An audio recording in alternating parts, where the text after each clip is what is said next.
हे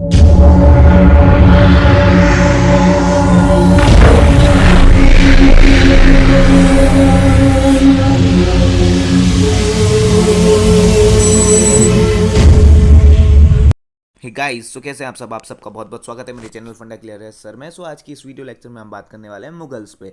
तो basically Mughals में जो है हमें 6 मेन रूलर्स देखने को मिलते हैं: बाबर, हुमायूं, अकबर, जहांगीर, शाहजहां, औरंगजेब। ठीक है, अब हम इनका टाइम पीरियड देख सकते हैं। बाबर ने रूल किया था 1526 से 1530 तक। फिर हुमायूं उसका बेटा होता है, 1530 से 1540 तक रूल करता है। फिर जो है एक शेरशाह सूरी नाम का बंदा आता है जो हुमायूं को हरा देता है। फिर कुछ टाइम के लिए हुमायूं एग्जाइल पे चला जाता है। उसके बाद हुमायूं फिर से वापस आता है, अपनी जितनी भी एम्पायर है उसको वापस से रिस्टैब्लिश करता है, सूरी डायनेस्टी को हराता है। ठीक है, उसके बाद फिर से मुगल एम्पायर स्टैब्लिश करता है 1555 में। उसके बाद जो है हुमायूं की डेथ हो जाती है। फिर अकबर का आता है सीन। फिर 1556 में सेकंड बैटल ऑफ पानीपत होता है। ठीक है, उसके बाद फिर जहांगीर, शाहजहां, औरंगजेब ऐसे ही रूल कर रहे होते हैं।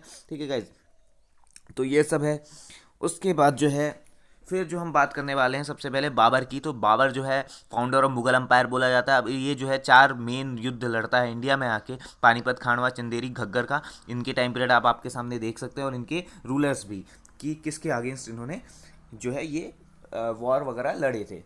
तो ठीक है, बात करते हैं बाबर की। तो जो है बाबर, देखिए हमें दिख रहा है स्क्रीन पे कि ये जो है तिमूर जो है बाबर के ग्रेट ग्रेट ग्रेट ग्रैंडफादर होते हैं। जैसे कि आप देख सकते हैं, तिमूर का बेटा मिरान शाह का बेटा सुल्तान मोहम्मद का बेटा सुल्तान अबू सईद का बेटा उमर शेख मिर्ज़ा, और उमर शेख मिर्ज़ा का बेटा बाबर, जो कि बॉर्न होता है 14 फरवरी वैलेंटाइंस के दिन गाइस, 14 फरवरी 1483 को। तो चलिए बात करते हैं बाबर के बारे में।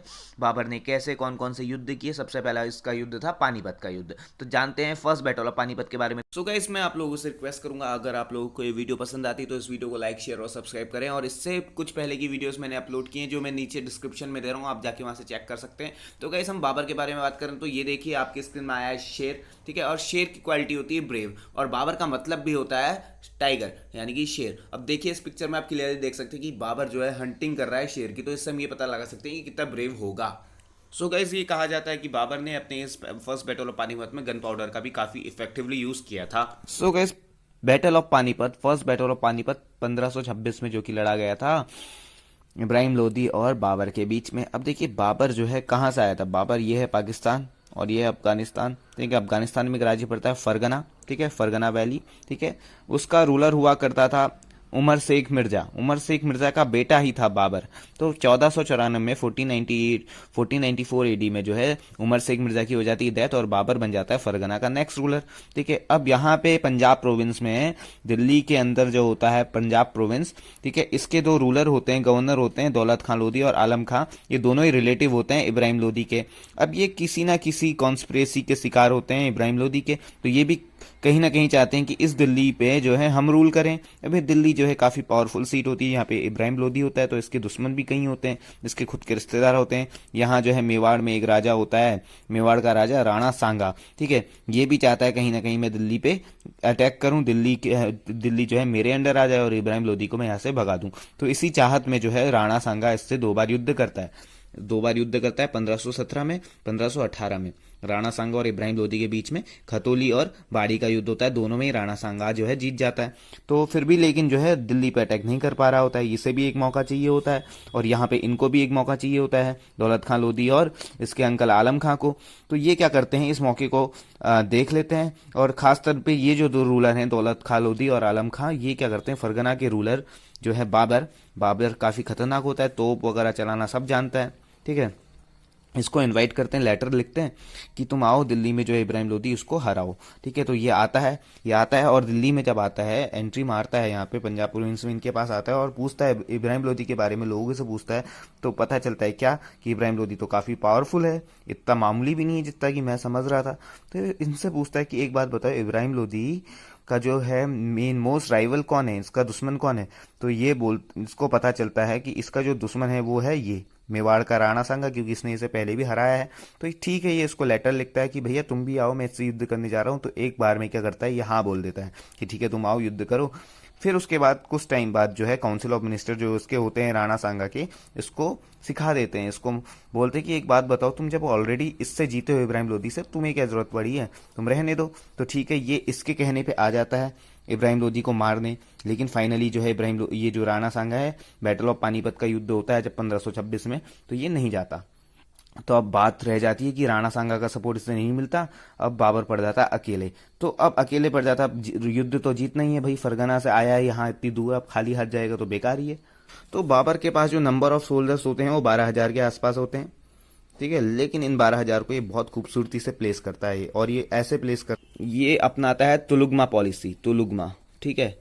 तुलुगमा पॉलिसी गाइस क्या होती है, अब हम देख रहे हैं तुलुगमा गाइस, ये एक ऐसी पॉलिसी होती है जिसमें जो तुम एक ट्रूप को, सिपाही अपनी सेना के एक ट्रूप को ऐसे सेंटर में रखोगे, ठीक है, सबसे फॉरवर्ड रखोगे, इसके जस्ट बगल में रखोगे एक सेना और रखोगे, ठीक है, एक टुकड़ी और रखोगे, और इसके तुम राइट पोजीशन में एक टुकड़ी रखोगे, और इसके जो रियर पोजीशन में ठीक इसके पीछे एक टुकड़ी रखोगे सेना की, और एक टुकड़ी यहाँ पे रखोगे, और एक टुकड़ी जो है कुछ जो है राजा के संग जो भी यहाँ पे सिपाही होंगे या बीच में तैनात होंगे। तो ये करेंगे क्या, जब बैटल होगी तो ये दोनों सीधे जाएंगे आगे वाली सेना के पास लड़ने, और यहाँ से इतनी देर में जो है ये जो पीछे वाले हैं ये ऐसे करके इस पोजीशन में यहाँ से यूं, यहाँ से और यूं ऐसे करके लड़ देंगे, इधर से राइट और लेफ्ट दोनों तरीके से घेर लेंगे। तो इस तरीके से जो है इसने तुलुगमा पॉलिसी अपनाई बाबर ने।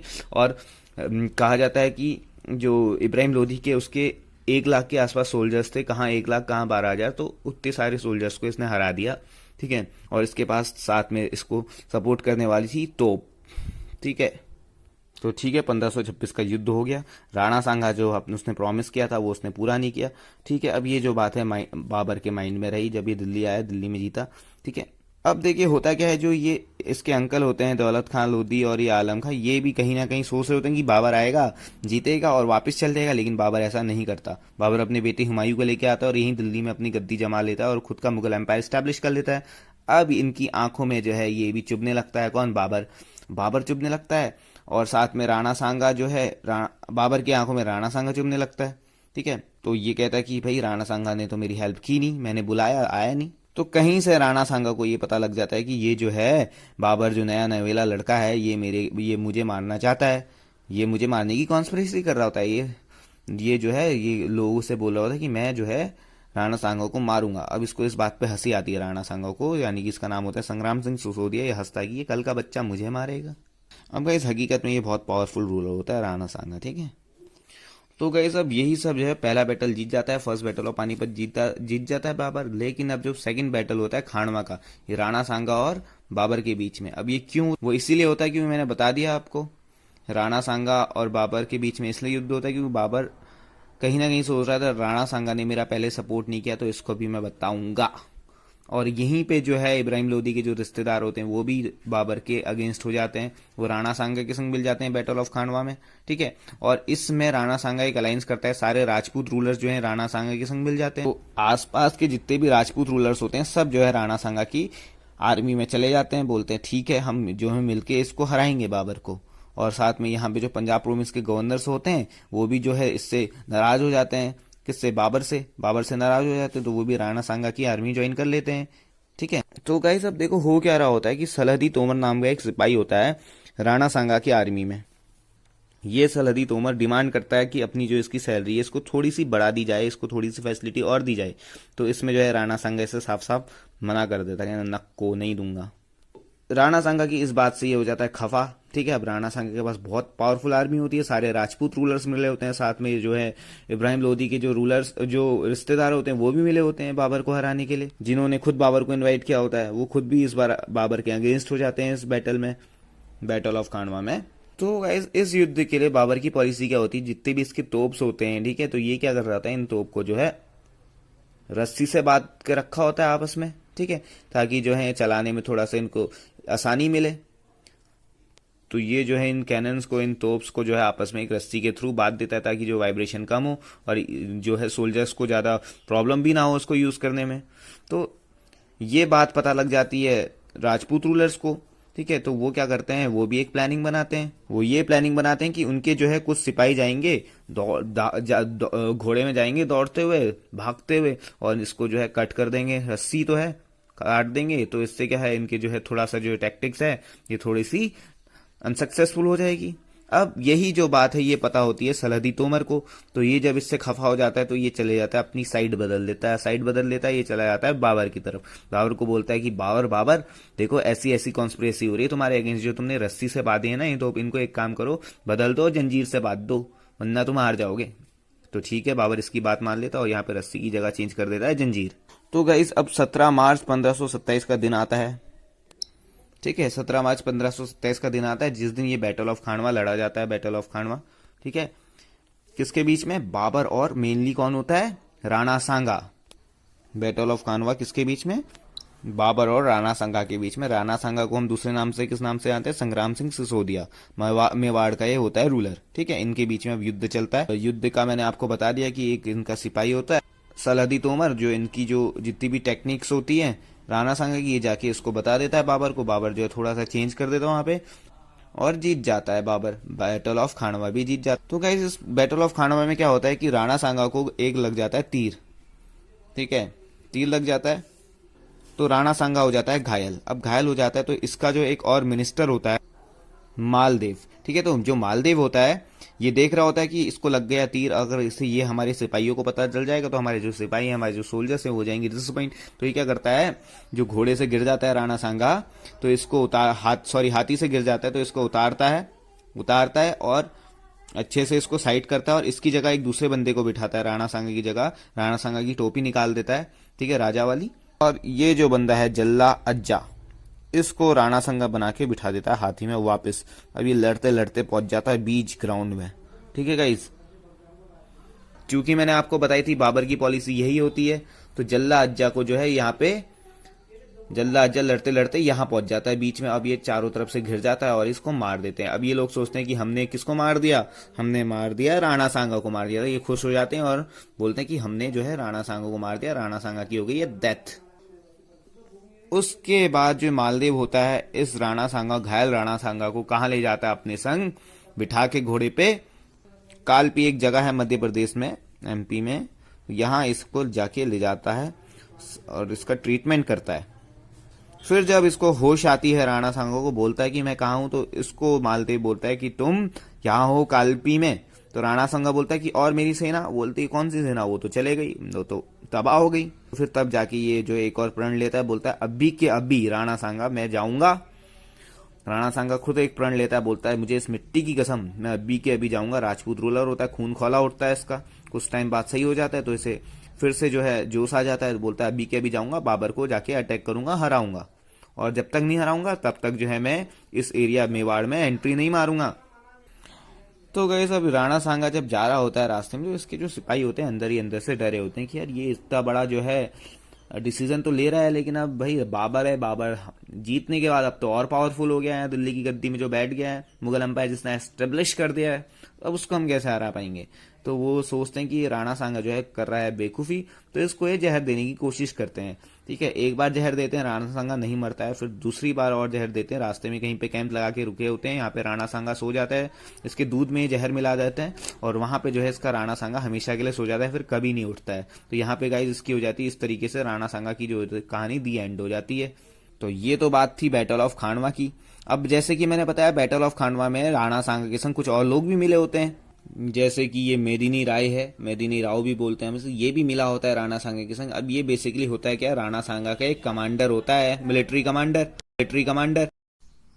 तो गाइस फिर जो है मेदिनी राय और बाबर के बीच में युद्ध होता है। डेट होती है जनवरी 1528 की, ठीक है, जिसको हम बोलते हैं बैटल ऑफ चंदेरी। इसमें जो है मेदिनी राय हार जाता है। मेदिनी राय एक तरफ से राजपूत रूलर होता है, ठीक है, और ये अंडर काम कर रहा होता है किसके? संग्राम सिंह सिसोदिया, जिसको हम कॉमनली जानते हैं किस नाम से? राणा सांगा, ठीक है। अब इसका तो हो जाता है चैप्टर क्लोज। अब बारी होती है इसके दूसरे कमांडर की, जिसका नाम है क्या? मेदिनी राय, जो कहाँ रूल कर रहा होता है? ये वाले मालवा एरिया में। अब ये मालवा का इसके क्या होता है? मालवा यही जो आज की अगर हम प्रेजेंट लोकेशन देखें तो जो ये हमारा एरिया है मध्य प्रदेश और ये है राजस्थान। तो मध्य प्रदेश का सेंट्रल मध्य प्रदेश और वेस्टर्न मध्य प्रदेश, और राजस्थान का सदर्न राजस्थान। तो इतनी एरिया जो है ये इस पर्टिकुलर एरिया को हम बोलते हैं मालवा। तो आप देख सकते हैं मालवा में जब चंदेरी एक जगह है यहाँ पे मध्य प्रदेश में, ठीक है, मध्य प्रदेश में एक चंदेरी टाउन है, यहाँ पे इनका बैटल होता है, बैटल ऑफ चंदेरी, ठीक है, 1528 में। और जो है बाबर इसमें जाता है जीत। अब बाबर जीत जाता है तो इस वाली टेरिटरी को भी बाबर एनेक्स कर लेता है, यानी कि मुगल साम्राज्य में मिला लेता है। और इसी टाइम ऑफ पीरियड में इधर बिहार में देखिए जो अफगानिस्तान वाले लोग होते हैं, अफगानी लोग होते हैं, वो यहाँ कहीं रूल कर रहे होते हैं, ठीक है, किसके अंडर, महमूद लोदी के अंडर, ठीक है, महमूद लोदी के अंदर कुछ अफगानी रूलर होते हैं जो यहाँ पे बिहार में शासन कर रहे होते हैं।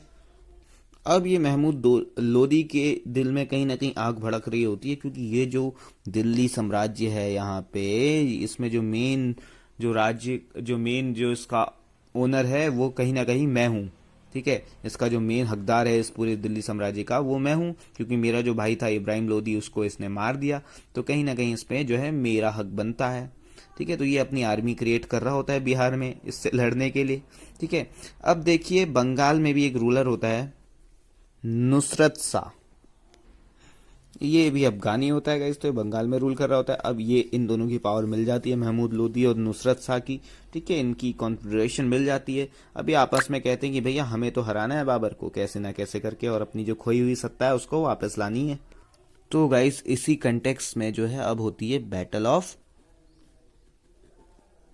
ठीक है, बैटल ऑफ घग्गर होती है किसके बीच में, अफगानों और बाबर के बीच में। अब अफगान इसलिए क्योंकि देखिए यहाँ पे महमूद लोदी भी अफगानों की सेना लेके बैठा है बिहार में, इसके खिलाफ कॉन्स्पिरेसी कर रहा है, और इधर जो जिसकी हेल्प मांगता है नुसरत शाह बंगाल में रूल कर रहा होता है, वो भी अफगानी होता है, तो इसमें बहुत सारे अफगानी मिले होते हैं, इसलिए अफगान वर्सेस बाबर। तो ये बैटल होता है बैटल ऑफ घग्गर, ये होता है 1529 में, ठीक। और गाइस ये बैटल कहाँ होता है, ये बैटल देखिए बिहार है, बिहार में एक जगह है पटना, पटना के पास ही जो है एक नदी बहती है घग्गर नदी, घग्गर नदी ये जो है गंगा रिवर की एक ट्रिब्यूटरी है।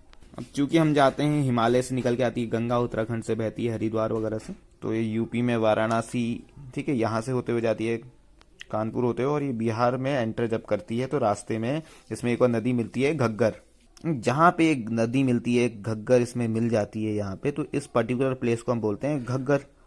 तो तभी यहाँ पे इनका घग्गर के आसपास जो है मैदान में युद्ध हुआ था इनका घग्गर रिवर के आसपास, तो तभी इसको बोलते हैं घग्गर, बैटल ऑफ घग्गर। तो इस बैटल ऑफ घग्गर में जो कि 1529 में हुआ था, इसमें जो है अफगानों को हरा देता है बाबर बुरी तरीके से, क्योंकि बाबर जो अपना कब्जा अच्छे से जमा लेता है। और आप देख सकते हैं कि ये जो area Bengal as well as ये बिहार, इन दोनों एरिया को भी अब कनकॉर कर लेता है, मुगल्स के अंदर जो है पूरा एरिया आ जाती है, ये ठीक है। अब देख सकते हैं कि पूरा जो है सेंट्रल इंडिया जो है अब आ जाता है बाबर के अंदर। अब बाबर का एक बेटा भी होता है हुमायूं, ठीक है, बाबर के तो वैसे बहुत सारी शादियाँ होती हैं, बहुत सारी उसकी वाइफ्स होती हैं, उनमें से उसके बहुत सारे बच्चे भी होते हैं, लेकिन एक बेटा होता है हुमायूं जिसको जो इसका नेक्स्ट सक्सेसर बनता है। तो अब ये काफ़ी खुश हो रहा होता है बाबर, ठीक है, जैसे कि मैंने आपको बताया होता है कि ये जो आ रहा होता है कहाँ से, ये बेसिकली इसका जो हिस्टोरिकल बैकग्राउंड है कहाँ का, इसका हिस्टोरिकल बैकग्राउंड है इधर समरकंद, ठीक है, काबुल वगैरह, ठीक है, समरकंद काबुल वहाँ से आया होता है। तो ओवरऑल कहने की बात यह है कि 1530 में जो है बाबर की हो जाती है मृत्यु, ठीक है, जब ये लाहौर को जा रहा होता है, फिर लाहौर से इसका प्लान होता है कि जाएगा काबुल, ठीक है, बट अफसोस की बात यह है कि काबुल ये पहुंच नहीं पाता, लाहौर के आसपास इसकी हो जाती है डेथ, इसका हो जाता है चैप्टर क्लोज। तो फिर इसकी जो डेड बॉडी है वो लाई जाती है आगरा में दफनाई जाती है। अब आगरा में दफनाई तो हो जाती है, लेकिन इसकी पहले से इच्छा होती है कि जब भी इसकी मृत्यु होगी, जब कभी भी इसकी डेथ होगी, तो इसको कहाँ ले जाया जाएगा, इसको काबुल में ले जाया जाएगा और वहीं इसका मौसूलियम बनाया जाएगा, वहीं इसकी जो है दरगाह बनाई जाएगी, वहीं फिर बाद में जो है आगरा से हटा के इसका जो है इसको काबुल के पास में एक पहाड़ी है, तो पहाड़ी के वहां पे जो है नीचे इसको दफना दिया जाता है आगरा से हटा के। गाइस ये भी पॉइंट टू बी नोटेड है, पहले आगरा में दफनाते हैं, आगरा में दफनाने के बाद इसे बाद में जब टाइम मिलता है तो इसे फिर यहाँ काबुल के पास पे दफना देते हैं, इसको बरी कर देते हैं। तो ये थी बाबर की पूरी जिंदगी। अब देख लेते हैं बाबर के बारे में थोड़ा सा फैक्ट और। ये देखिए बाबर के बेटे हुमायूं फारूक मिर्जा, ठीक है, इसकी बाबर की बहुत सारी वाइफ्स होती हैं, जिसमें से महम, गुलरुख बेगम, दिलदार बेगम, महम बेगम, एसफा सुल्तान बेगम, ठीक है, और मासूमा सुल्तान बेगम, बहुत सारी बेगम्स होती हैं इसकी, ठीक है, काफ़ी आशिक का मिजाज इंसान होता है ये। और इसकी बहुत सारी संतान भी होती हैं, बहुत सारे सन्स होते हैं, बहुत सारी डॉटर्स होती हैं। ठीक है, हमें ज़्यादा फोकस किसी में नहीं करना है, हमने देखना है हुमायूं। ठीक है, इसका जो बेटा है और इसकी एक बेटी है, उस बेटी का नाम है क्या, उस बेटी का नाम उसकी मम्मी पे ही जाता है, मासूमा सुल्तान बेगम। ठीक है, और उसकी शादी होती है मोहम्मद जमन मिर्ज़ा से। ठीक है गाइस, तो मोहम्मद जमन मिर्ज़ा से उसकी शादी होती है।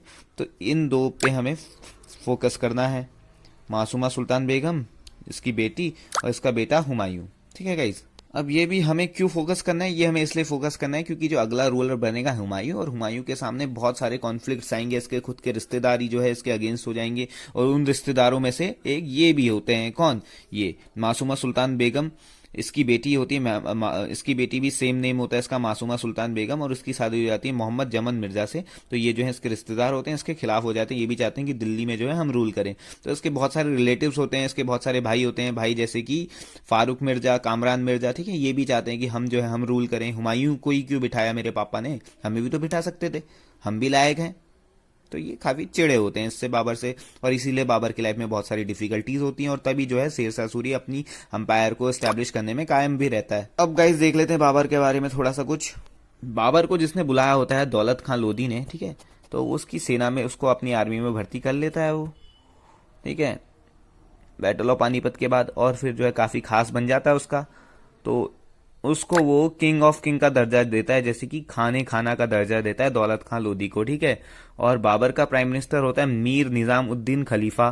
ठीक है, जिसको हम बोलते हैं कि वजीर की पोस्ट होती है गाइस उस समय, वजीर, वजीर मतलब प्राइम मिनिस्टर। ठीक है, तो उसका बाबर का वजीर कौन होता है, मीर निजाम उद्दीन खलीफा।